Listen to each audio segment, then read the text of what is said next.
Night duty কি আরজি করে night duty করতে ভালো লাগতো না? কারণ ডক্টরসরা তো নাইট ডিউটি করতেই অভ্যস্ত। না, এর আগে তো বহুবার করেছে, বহু জায়গায় বহুবার করেছে, এমন নয়। হুম। কখনো কখনো বলতো, কখনো কখনো। হুম, সেটা কি আরজি করে নাইট ডিউটি করতে ভালো লাগে না বলতো? কারণ সেখানকার পরিবেশ নেই। এই কোনো ব্যাখ্যা দিত না, কোনো ব্যাখ্যার যে জায়গা যেটা। এবং যদি কেউ কখনো জানতে পারে যে মানে এরকম এই এই ঘৃণ্য আশু বিপদ যদি কেউ সামান্যতম আপনার কোনো কাছের বন্ধুর আপনি যদি অনুমান করতে পারেন, আপনি কি হাত গুটিয়ে বসে থাকবেন? না।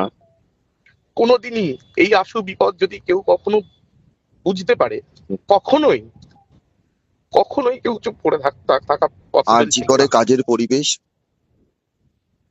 কাজ করতে তো ভালোবাসতো, পেশেন্ট রিলেটেড। আমাকে যখন কথা হতো বা অন্যান্য বন্ধুদের থেকেও আমি যা শুনেছি, যখন বলতো যে আজকে আইসিডি টিউব দিলাম, হুম। ইনকিউবেট করলাম, হুম। এই পেশেন্টটা খারাপ ছিল, হুম।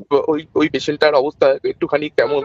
সেদিন রাত্রি 11টা, এক্সাক্ট টাইমটা মনে পড়ছে না, তবে 11টা 10 নাগাদ আচ্ছা। কথা হয় এবং আমাকে বলে যে আমি একটু ব্যস্ত আছি, আমি একটু পরে ফোন করছি।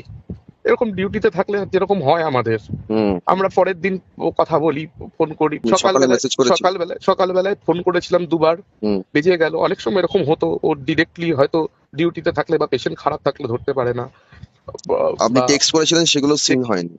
না সিন হয়নি।